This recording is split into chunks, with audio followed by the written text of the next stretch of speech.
দেখ ক্লাস 9 তোদের আমি 13 প্রশ্নমালার সম্পাদ্য আঁকা আজকে শেখাবো। প্রথমে তিনটে বাহুর মাপ নিবি, 5 সেমি, 8 সেমি আর 13 সেমি, 11 সেমি। 5 সেমি আমি আগে থেকে নিয়ে রেখেছি, 8 সেমি আর 11 সেমি, তিনটে মাপ নিবি। তারপর কি করবি, স্কেলের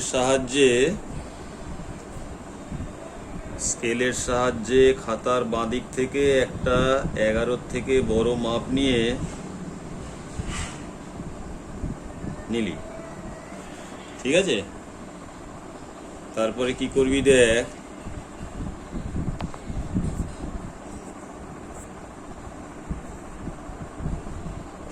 থেকে বড় মাপ নিলি। তারপরে এবার 11 মাপ নিয়ে 11 সেমি মাপ নিয়ে কম্পাসের সাহায্যে 11 সেমি মাপটা একদম ঠিকঠাক নিয়ে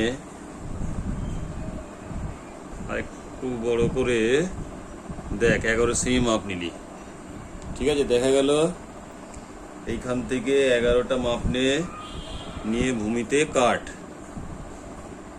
11 কাটলাম, কেটে এটার নাম দিলাম,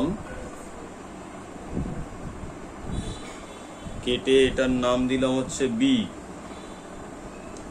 এটার নাম দিলাম হচ্ছে সি। দেখ এবারে 5 সেমি মাপ নে, 5 সেমিটা মাপ নিয়ে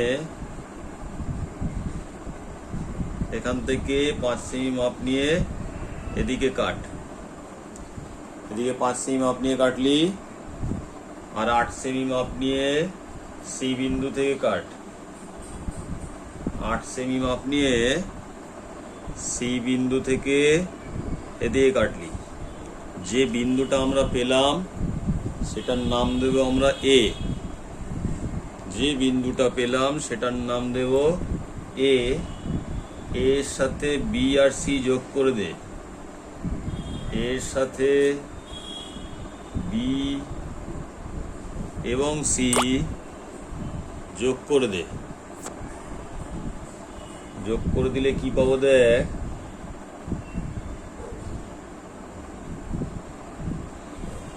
এটা পাবো হচ্ছে আমরা ত্রিভুজ এবিসি পাবো। এবার দেখ আমাদের বলছে এবিসি ত্রিভুজে সমান ক্ষেত্রফল বিশিষ্ট এটা আমরা 13 প্রশ্নমালা করছি। এবিসি ত্রিভুজে সমান ক্ষেত্রফল বিশিষ্ট একটা চতুর্ভুজ বা সামান্তরিক অঙ্কন করে। এবার 8 সেমি মাপ নে, বিসি এর মাপ নিয়ে, বিসি বাহুর মাপ নিয়ে, বিসি বাহুটার সমান মাপ নিয়ে এ বিন্দু থেকে এদিকে টান, বিসি বাহুর সমান মাপ নিয়ে একবারই টানবি, বিসি বাহুর মাপ নিয়ে এ বিন্দু থেকে টানলি, হয়েছে? এবারে দেখ আর এবি বাহুর মাপ নিয়ে, এবি হচ্ছে 5 সেমিটার, এবি বাহুর মাপ নে 5 সেমি নিয়ে সি বিন্দু থেকে টান, এই দুটোকে যোগ করে দে। এর সাথে যে বিন্দুটা পেলাম এই বিন্দু দুটোকে যোগ করে দে। কি পাচ্ছি আমরা দেখ, এ আর ওটাকে যোগ করে দিয়ে একটু বড় করে বাড়িয়ে দিচ্ছি,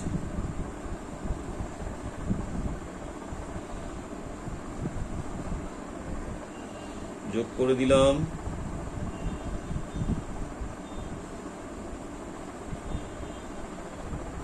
ঠিক আছে, এই পেলাম।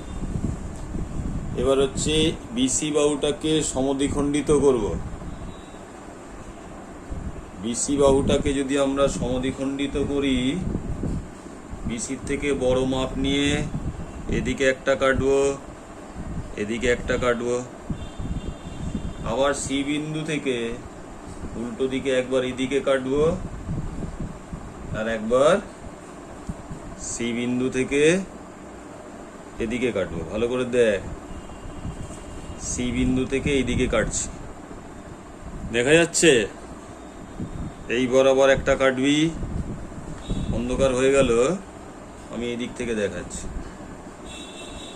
এই বরাবর, ঠিক আছে, তাহলে আমরা যেটা পাবো সেটাকে যোগ করে দে। যোগ করলে কি পাবো দেখ, যোগ করলে আমরা বিসি বাহুর মধ্যবিন্দুটা পাবো। বিসি বাহুর মধ্যবিন্দু পেয়ে গেলে এই যোগ করে দিলাম, দেখ বিসি বাহুর মধ্যবিন্দু পেলাম। এবার এই বিসি বাহুর মধ্যবিন্দুটাকে ডি নাম দে। বলছে একটি সমান্তরিক অঙ্কন করো যার একটি কোণ হচ্ছে 60 ডিগ্রি। এবার ডি বিন্দুতে একটা 60 ডিগ্রি কোণ আঁকতে হবে। তাহলে ডি বিন্দুতে 60 ডিগ্রি, যে কোনো একটা বৃত্তচাপ নিয়ে ভালো করে দেখ। ডি বিন্দুতে 60 ডিগ্রি আঁকার জন্য যে কোনো একটা বৃত্তচাপ নিয়ে ডিসি এর দিকে একটা টানা হলো। ডিসি এর দিকে একবার টানবি, আমার এটা ভুল হয়ে গেল বলে দুবার হলো, আর এই দিক থেকে একবার। ঠিক আছে, এই যে 60 ডিগ্রি কোণটা আমাদের হলো, এটার সাথে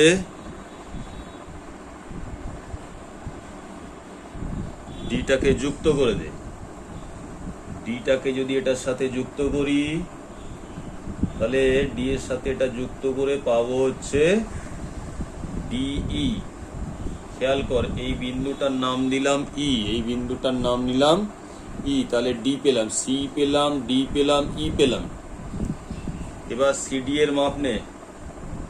সিডি এর মাপ নিয়ে, সিডি এর সমান করে মাপ নিই, সমান মাপ নিয়ে ই থেকে টানছি।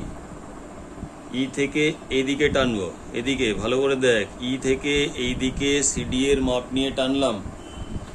তাহলে এটা কি পেলাম আমরা, সি এর সাথে এটা পেলাম হচ্ছে এফ।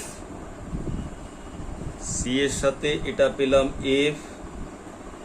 তাহলে আমরা পেলাম হচ্ছে সি ডি ই এফ, যার এই কোণটা হচ্ছে 60 ডিগ্রি। খেয়াল কর, এই কোণটা হচ্ছে 60 ডিগ্রি। তাহলে কি লিখবো, লিখবো হচ্ছে এবিসি, ত্রিভুজ এবিসি এর, ত্রিভুজ এবিসি এর সমান ক্ষেত্রফল বিশিষ্ট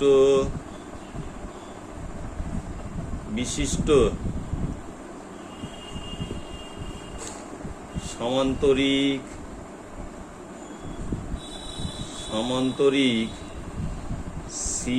সিডিইএফ অঙ্কন করা হলো,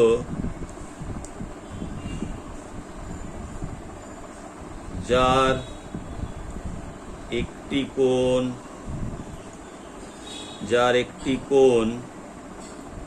কোণ সিডিই ইকুয়াল টু 60 ডিগ্রি। ঠিক আছে, তাহলে আঁকাটা তোরা বুঝতে পারলি কিভাবে হচ্ছে। আমাকে এঁকে পাঠাবি।